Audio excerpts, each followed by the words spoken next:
ಪೋಷಕರಿಗೆ good news ಕೊಟ್ಟ ಶಾಲಾ ಶಿಕ್ಷಣ ಇಲಾಖೆ. ಶಾಲಾ ಪ್ರವೇಶ ವಯೋಮಿತಿ ಕುರಿತಾಗಿ ಮಹತ್ವದ ತೀರ್ಮಾನ ಒಂದಾಗಿದೆ. 10ನೇ ತರಗತಿ ಪ್ರವೇಶ ವಯಸ್ಸಿನ ಗೊಂದಲಕ್ಕೆ ಕೊನೆಗೂ ತೆರೆ ಎಳೆದಿದ್ದಾರೆ ಶಿಕ್ಷಣ ಸಚಿವ ಮಧು ಬಂಗಾರಪ್ಪ ಅವರು. ಶಾಲಾ ಪ್ರವೇಶ ವಯೋಮಿತಿ ಕುರಿತಾಗಿ ಮಹತ್ವದ ತೀರ್ಮಾನ ಆಗಿದೆ. ಈಗ 1ನೇ ತರಗತಿ ಪ್ರವೇಶ ವಯಸ್ಸಿನ ಗೊಂದಲಕ್ಕೆ ಕೊನೆಗೂ ತೆರೆ ಎಳೆಯಲಾಗಿದೆ. ಶಿಕ್ಷಣ ಸಚಿವ ಮಧು ಬಂಗಾರಪ್ಪ ವಿಧಾನಸಭೆಯಲ್ಲಿ ಸ್ಪಷ್ಟನೆಯನ್ನ ಕೊಟ್ಟಿದ್ದಾರೆ. 1ನೇ ತರಗತಿ ಪ್ರವೇಶದ ವಯೋಮಿತಿಯಲ್ಲಿ 60 ದಿನ ವಿನಾಯಿತಿ ಇದೆ. 5 ವರ್ಷ 10 ತಿಂಗಳು ತುಂಬಿದ ಮಕ್ಕಳನ್ನು ಕೂಡ ಶಾಲೆಗೆ ದಾಖಲಿಸಿಕೊಳ್ಳಬಹುದು. ಈ ಹಿಂದೆ 1ನೇ ತರಗತಿಗೆ ಕನಿಷ್ಠ 6 ವರ್ಷ ವಯಸ್ಸು ಕಡ್ಡಾಯ ಆಗಿತ್ತು. ಇದೀಗ 5 ವರ್ಷ 10 ತಿಂಗಳಿಗೆ 1ನೇ ತರಗತಿಗೆ ಸೇರಿಸಿಕೊಳ್ಳಬಹುದು.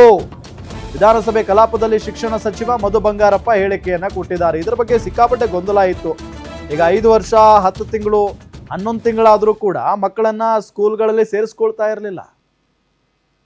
1ನೇ ಕ್ಲಾಸಿಗೆ ಅಡ್ಮಿಷನ್ಗೆ ಮಕ್ಕಳಿಗೆ 6 ವರ್ಷದ ಒಂದು ಇತಿಮಿತಿ ಏನಿದೆ ಅದನ್ನ ಸಡಿಲ ಮಾಡ್ತಕ್ಕಂಥದ್ದು ಕೆಲವರು ತಾಯಂದ್ರು ಮತ್ತೆ ಅವ್ರ ಪೇರೆಂಟ್ಸ್ ಎಲ್ಲ ಸಾಕಷ್ಟು ಎಲ್ಲಾ ಕಡೆನೂ ಓಡಾಡ್ತಾ ಇದ್ದಾರೆ. ಮತ್ತೆ ನನಗೂ ಕೂಡ ಮನವಿಯನ್ನು ಮಾಡಿದ್ದಾರೆ. ಅವರು ಸ್ವಲ್ಪ ಗಾಬರಿಯಲ್ಲೂ ಕೂಡ ಇದ್ದಾರೆ.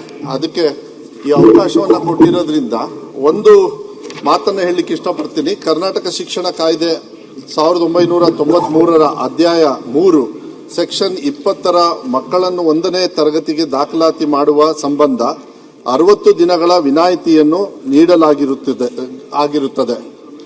ಅದರಂತೆ 2026-27ನೇ ಸಾಲಿನಲ್ಲಿ 1ನೇ ತರಗತಿಗೆ ದಾಖಲಾತಿ ನೀಡುವ ಸಂಬಂಧ 60 ದಿನಗಳ ಸಡಿಲಿಕೆ